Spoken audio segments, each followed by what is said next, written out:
Ete. Actual Reports, second portion.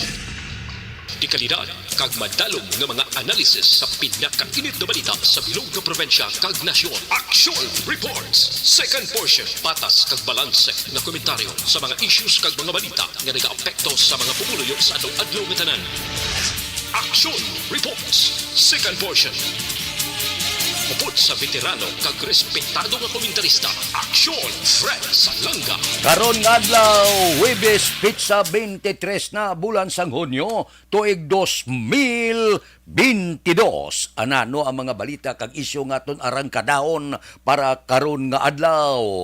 Ginaduso sa magapungko Presidente Bongbong Marcos oy lagson kag pasakaan kaso ang mga agricultural nga mga smuggler. Ano naman ining ginaluto sang DILG? Hindi naman kuno pagpasudlon ang wala sang booster shot sa mga aircon nga lugar. Ay nga aman.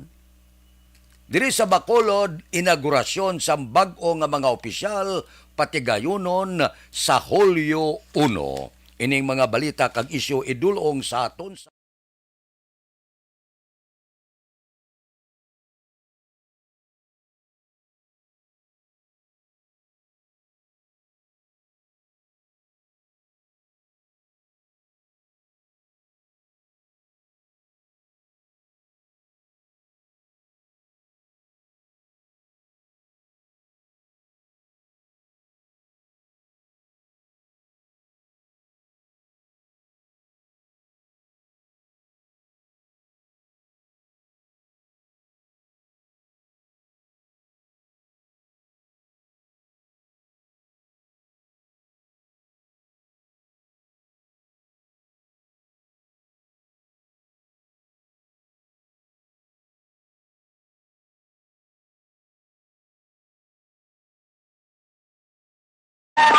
Aksyon Radio Philippine Standard Time las 6:39 ginaduso sa magapungko nga presidente Bongbong Marcos dapat i-prioritize gid ining paglagas pagpasaka kaso sa mga notorious nga mga smuggler.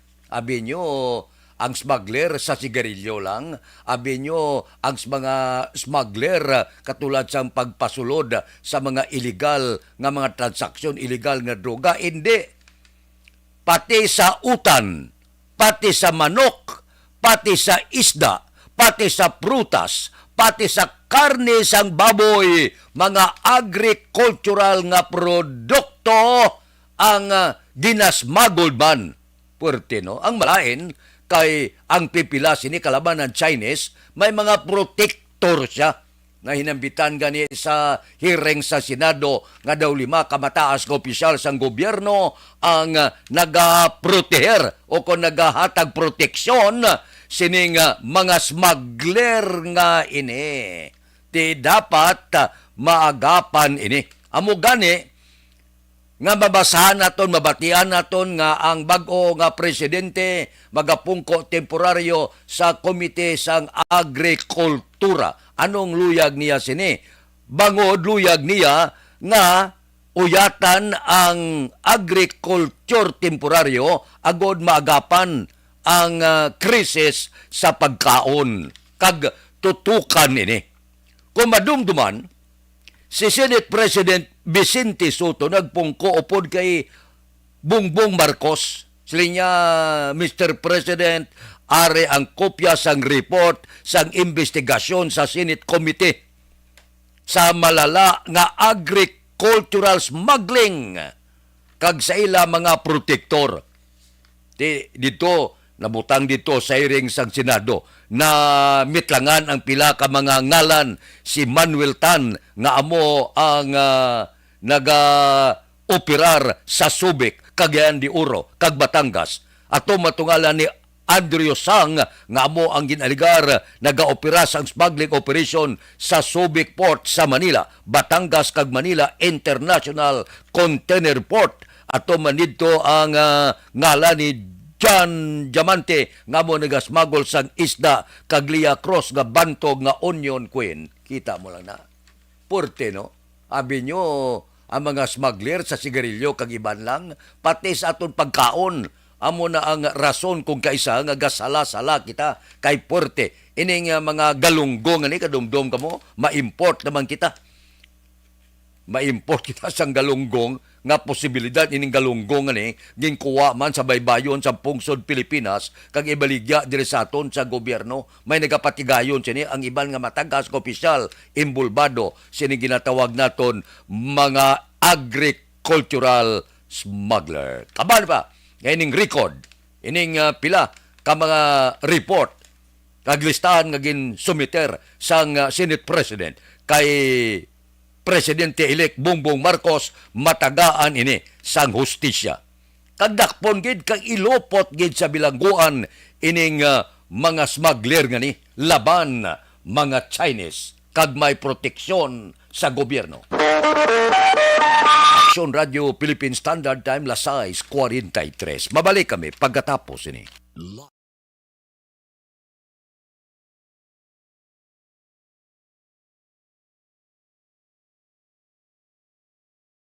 Ang beach, ang paborito nga katuan sa mga pamilya, kag magbarkada sa tion sang okasyon.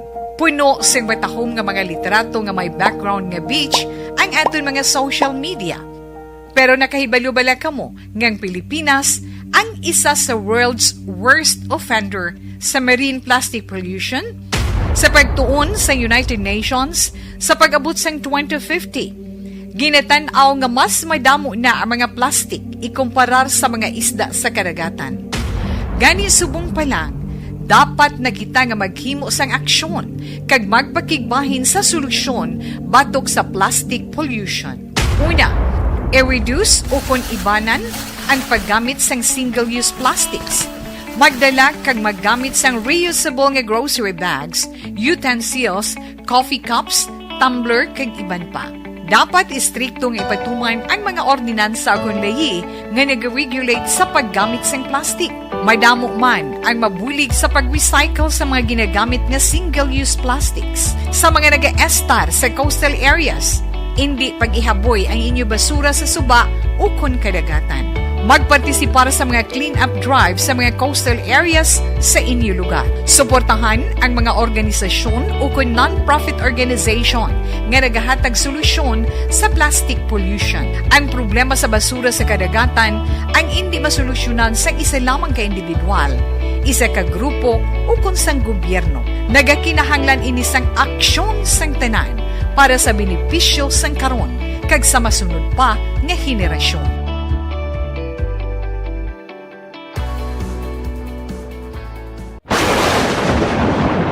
Ang elementary nga evacuation center na concern din baha man. Uy. Kasi tinagaman amat kumansaka ang tubig. Actually, ko po Di ba medyo mataas na ang tubig, so ginaulat natin nga pasiwala nga nag-traffic to or nag-traffic dito sa sulod ang continuous rain ang nag-isagid sa factor sa pagsaka sa sining tubig sa subong. Ang Pilipinas sa mayas ang early warning system para mahibaluan ang lakat sa panahon. Gani, wala sa rason nga hindi kita makapreparar karon ni rainy season. Yari ang pila ka mga action tips nga dapat mo may baluan. Kung nagapuyo sa lugar nga masabi ginabaha, mag-monitor sa balita para sa anunsyo sang pag-asa sa lakat sang panahon. Isa sa pinakapos nga pamaagi para malikawan nga magsulod ang baha sa balay, among paggamit sang sandbag. Ang sandbag ang isa kasakong nga may unod nga balas nga pwede ibutang sa pertahan upon ginaagyan sang tubig para temporaryo nga makontrol ang pagsulod sang tubig sa inyong nga balay. Antes naman ng rainy season, dapat nakapreparar ka na sa pagkaon, flashlight, pito, kandila, hygiene kit, power bank, transistor radio, importante nga mga dokumento kag iban pa nga kinahanglanon. Ini ang dapat isulod sa go bag nga dapat ibutang sa isa ka lugar nga mapus kuhaon sa tion nga kinahanglan nga mag-evacuate. Sa tion sa pagbaha dapat butangan sang tape ang saksakan sang mga outlet kag ibutang sa mataas nga mga lugar ang appliances. Kunyara sa evacuation center, dapat man nga ipatuman ang minimum health protocol, face mask, face shield kag social distancing. Batok sa COVID. Sa panahon sa tigululan, dapat man proteksyonan ang ikaayong lawas batok sa pila ka mga masakit, kang isang dengue, leptospirosis, cholera, typhoid fever, hepatitis A. Nagpanugyan man ang DOH kay pabili ng proper hygiene kay pag-inom sang limpyo nga tubig. Lutuon sang husto ang pagkaon para malikawan ang contamination. Maghugas sang kamot antes kag pagkatapos ang kaon kag matapos nga mag-usar sang banyo. Likawan man ang paglangoy o kon pagtubog sa baha. Kini sa Action Dale Salazar para sa Action Tips nga nagapahanundong nga maghalong sa tanan nga tion. And the winner for Digital Storytelling Best Social Media Video is John Dale Salazar, Bacolod, Aksyon Radyo Bacolod, Nurse, DHW, kag iban pa. Magluwas sa mga frontliners nga nagarisgo sang ila kabuhi sa sulod sang hospital. Nagakaangay man nga tagan naton sa pagkilala ang mga frontliner nga nagatrabaho sa sulod sang isolation facility. Ang mga doktor kag nurse nga nagarisgo man sang ila kabuhi sa pagtatap sa mga asymptomatic kag mild COVID cases. Ang mga barangay health workers nga gin-assign sa isolation facility, mga cook nga nagaluto sa mga pagkaon sa mga COVID positive, ang extraction kag disinfection team sang syudad, ang mga utility personnel nga nagakuha sang basura sang mga pasyente. Ini ang mga frontliners kag nakitaan ko ang ila sakripisyo apisar sang manubo nga sweldo o kon allowance halin sa gobyerno. Ako sa Action Dale, COVID positive sadto. Naka-recover sa masakit bangod sa bulig sang sini nga mga tawo. Madamo gid nga salamat sa tanan nga frontliners.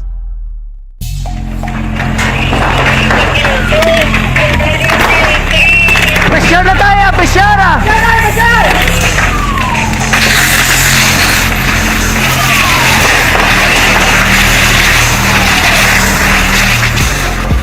Every day is Fire Prevention Day. Gani importante nga maihibalo kita kung paano malikawan ang sunog. Yari ang pila ka mga action tips angot sa fire prevention. Sa tion nga maghalin sa balay, siguraduhon nga naka-unplug ang tanan nga saksakan. Likawan ang octopus connection o kung ang pagsaksak sang madamo nga gamit sa isa ka outlet. Dapat wala man sang overloading sa mga saksakan kag lantawon kung masarangan ang mga appliances nga nakasaksaka. Likawan ang mga substandard nga kagamitan. Hindi pag i-charge ang gadget overnight kaang isang cellphone. Taguon ang mga posporo, lighter, kag iban pa nga flammable materials sa mga kabataan. Ag siguraduhon man nga malayo ini sa kalan. Siguraduhon man nga wala nagalik ang inyong LPG. Sa isa ka business establishment, dapat mayara sang fire extinguisher kag dapat na Standard time, lasay 50. Ano naman ni? Ang ginaluto-luto sang DILG nga ni. Nga kung wala ka booster, hindi ka makasulod sa aircon nga opisina. Basi pati aircon nga mall, ini ulanon naman ni. Sang reklamo, ulanon naman ini sa pagpakamalaot. Libo-libo gid ang hindi makasulod sa opisina, kay kadamo iya sa naga-opisina nga may mga sikta nga ginapatihan nga hindi sila iya magpabakuna, ti booster pa. Di karon, kung istriktuhon nga ang tanan nga opisina sang gobyerno, ang tanan nga empleyado nga wala makapabooster, check upon kag hindi pagpasudlon sa aircon nga kwarto, linibo-libo gid ang hindi makasulod sa opisina. Lain pagid kung magsiling pagid ang DILG, nyabi ilakip ta mga mall. Disgrasya gid. Kada sulod mo, ang box card mo pagitaon sa security niya, okay? Abi din, nakapabooster ka na. Nya nakapabakuna na ko. Nakapabooster ka, wala. Nya wala, nya gwa. Disgrasya gid. Ini nga mga plano ka ginakuting-kuting naman sang DILG, dihamak naman ini nga arang kada tag-isyo. Dihamak naman nga reklamo, maulan reklamo sa DILG kon ipatuman ini nga no booster, no pwede nga makasulod sa mga aircon nga kwarto. Delikado ini nga mando. Damo ang mawadaan trabaho sini. Ti kon ipatuman gid. Ang pagpati sang isaya kasikta nga hindi magpabakuna. Hindi gani magpabakuna, booster pa. Kalain. Aksyon Radio Philippine Standard Time, lasay 52. Mabalik kami pagkatapos ini. Mga trabaho kasubok.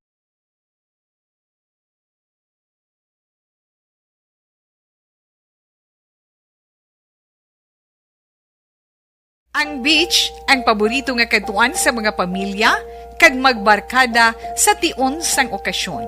Puno sang matahom nga mga literato nga may background nga beach ang aton mga social media. Pero nakahibalo bala kamo ngang Pilipinas ang isa sa world's worst offender sa marine plastic pollution? Sa pagtuon sa United Nations sa pag-abot sang 2050, ginatanaw nga mas madamo na ang mga plastic ikumparar sa mga isda sa karagatan. Gani subong pa lang, dapat na kita nga maghimo sang aksyon kag magpakigbahin sa solusyon batok sa plastic pollution. Una, i-reduce o kon ibanan ang paggamit sang single-use plastics. Magdala kag maggamit sang reusable nga grocery bags, utensils, coffee cups, tumbler kag iban pa. Dapat istriktong ipatuman ang mga ordinansa akong layi nga nag-regulate sa paggamit sang plastic.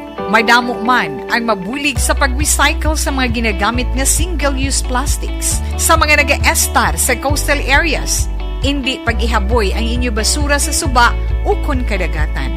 Magpartisipar sa mga clean-up drive sa mga coastal areas sa inyo lugar. Suportahan ang mga organisasyon o kung non-profit organization nga nagahatag solusyon sa plastic pollution. Ang problema sa basura sa kadagatan ang hindi masolusyonan sa isa lamang ka individual, isa ka grupo o kung sang gobyerno. Nagakinahanglan ini sang aksyon sang tanan para sa benepisyo sang karon kag sa masunod pa nga henerasyon.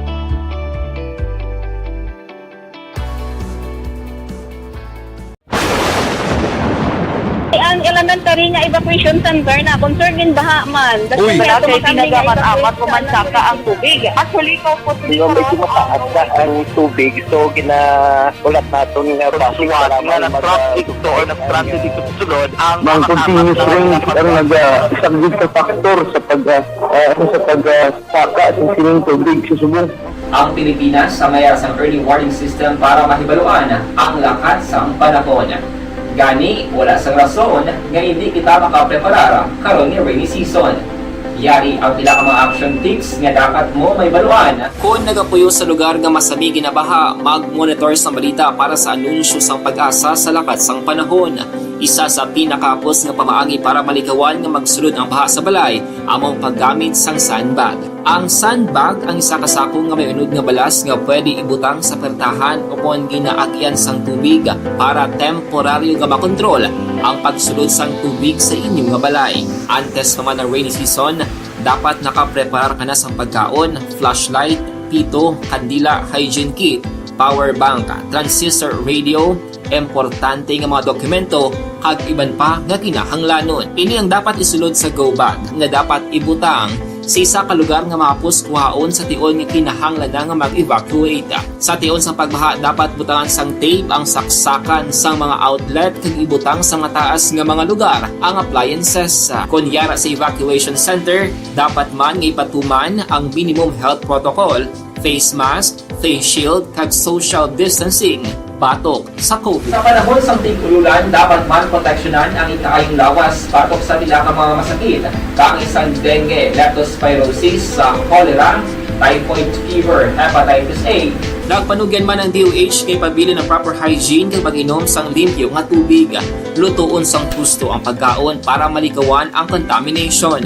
Maghugas sang kamot antes kag pagkatapos ang kaon kag matapos nga mag-usar sang banyo. Likawan man ang paglangoy o kon pagtubog sa baha. It is Action Dale Salazar para sa Action Tips nga nagapahanundong nga maghalong sa tanan nga tion. And the winner for Digital Storytelling Best Social Media Video is John Dale Salazar, Bacolod, Aksyon Radyo Bacolod, Nurse, BHW, kag iban pa. Magluwas sa mga frontliners nga nagarisgo sang ila kabuhi sa sulod sang hospital.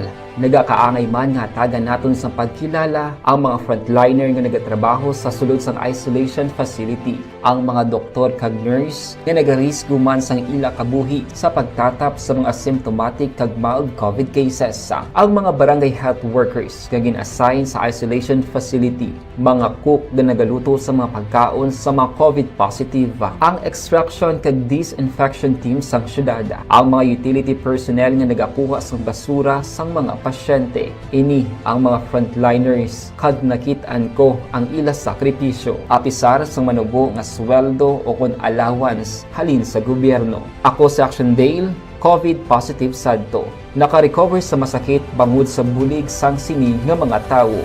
Madamo gid nga salamat sa tanan nga frontliners.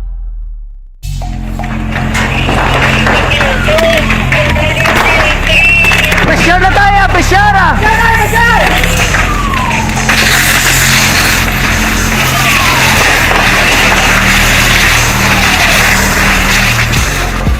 Every day is Fire Prevention Day.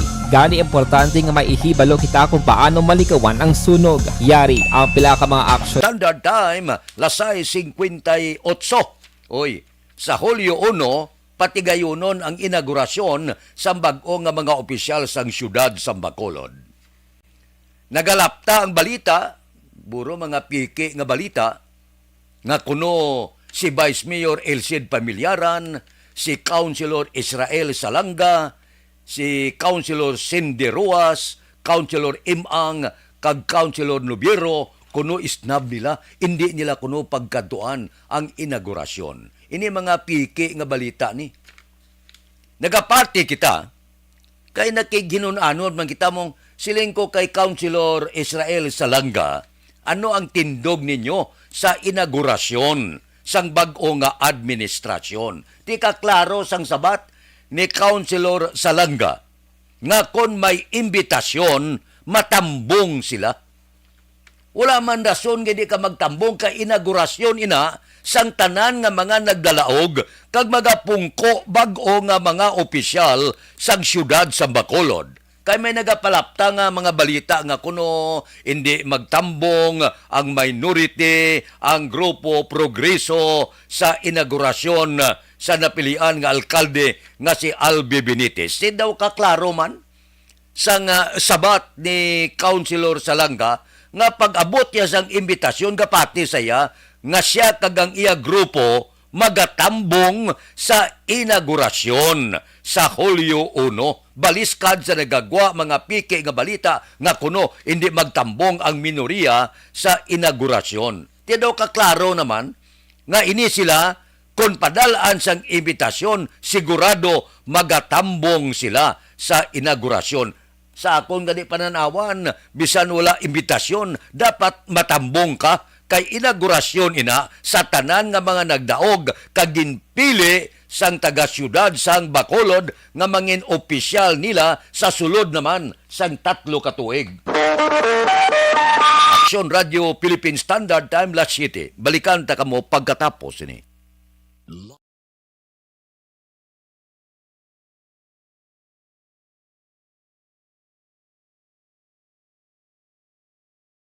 Ang beach, ang paborito nga katuan sa mga pamilya, kag magbarkada sa tion sang okasyon. Puno sang matahom nga mga literato nga may background nga beach ang aton mga social media. Pero nakahibalo-bala kamo ngang Pilipinas ang isa sa world's worst offender sa marine plastic pollution? Sa pagtuon sa United Nations, sa pag-abot sang 2050, ginatanaw nga mas madamo na ang mga plastic ikumparar sa mga isda sa karagatan. Gani subong pa lang, dapat na kita nga maghimo sang aksyon kag magpakigbahin sa solusyon batok sa plastic pollution. Una, i-reduce o kon ibanan ang paggamit sang single-use plastics. Magdala kag maggamit sang reusable nga grocery bags, utensils, coffee cups, tumbler kag iban pa. Dapat istriktong ipatuman ang mga ordinansa agon lahi nga nag-regulate sa paggamit sang plastic. Madamo man ang mabulig sa pag-recycle sa mga ginagamit nga single-use plastics. Sa mga nag-estar sa coastal areas, hindi pag-ihaboy ang inyo basura sa suba o kon kadagatan. Magpartisipar sa mga clean-up drive sa mga coastal areas sa inyo lugar. Suportahan ang mga organisasyon o non-profit organization nga nagahatag solusyon sa plastic pollution. Ang problema sa basura sa kadagatan ang hindi masolusyonan sa isa lamang ka individual, isa ka grupo o kunsang gobyerno. Nagakinahanglan ini sang aksyon sang tanan para sa benepisyo sang karon kag sa masunod pa nga henerasyon.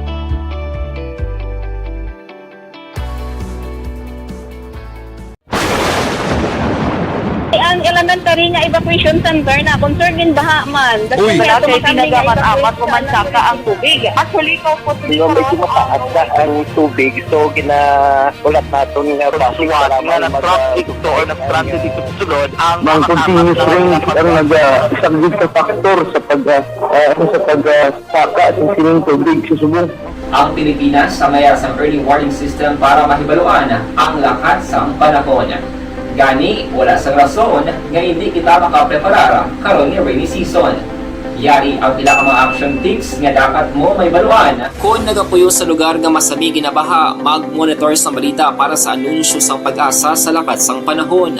Isa sa pinakapos nga pamaagi para malikawan nga magsulod ang baha sa balay, among paggamit sang sandbag. Ang sandbag ang isa kasakong nga may unod nga balas nga pwede ibutang sa pertahan upon ginaagyan sang tubig para temporaryo nga makontrol ang pagsulod sang tubig sa inyong nga balay. Antes naman ng rainy season, dapat nakapreparar ka na sa pagkaon, flashlight, pito, kandila, hygiene kit, power bank, transistor radio, importante nga mga dokumento kag iban pa nga kinahanglanon. Ini ang dapat isulod sa go bag nga dapat ibutang sa isa ka lugar nga mapus kuhaon sa tion nga kinahanglan nga mag-evacuate. Sa tion sa pagbaha dapat butangan sang tape ang saksakan sang mga outlet kag ibutang sa mga taas nga mga lugar ang appliances. Kunyara sa evacuation center, dapat man nga ipatuman ang minimum health protocol, face mask, face shield kag social distancing batok sa COVID. Sa panahon sa tigululan, dapat man proteksyonan ang ikaayong lawas batok sa pila ka mga masakit. Kang isang dengue, leptospirosis, cholera, typhoid fever, hepatitis A. Nagpanugyan man ang DOH kay pabili ng proper hygiene kay pag-inom sang limpyo nga tubig. Lutuon sang gusto ang pagkaon para malikawan ang contamination. Maghugas sang kamot antes kag pagkatapos ang kaon kag matapos nga mag-usar sang banyo. Likawan man ang paglangoy o kon pagtubog sa baha. Kini sa Action Dale Salazar para sa action tips nga nagapahanong nga maghalong sa tanan nga tion. And the winner for Digital Storytelling Best Social Media Video is John Dale Salazar, Bacolod, Aksyon Radyo Bacolod, Nurse, BHW, kag iban pa. Yung Philippine Standard Time, alas 7:05 na. Happy birthday anaya kay Don Felix Campaniel karon nga adlaw. Felix Campaniel, iya kaadlawan. Salamat gid sa pamahaw. Standby na sa Aksyon Balita Morning Edition upod kita. Aksyon Boy Duran kag Aksyon Eden Aboso. Aksyon Fred Salanga. Una sa balita, una sa aksyon, sa Bacolod, Aksyon Radio. Aksyon Radio!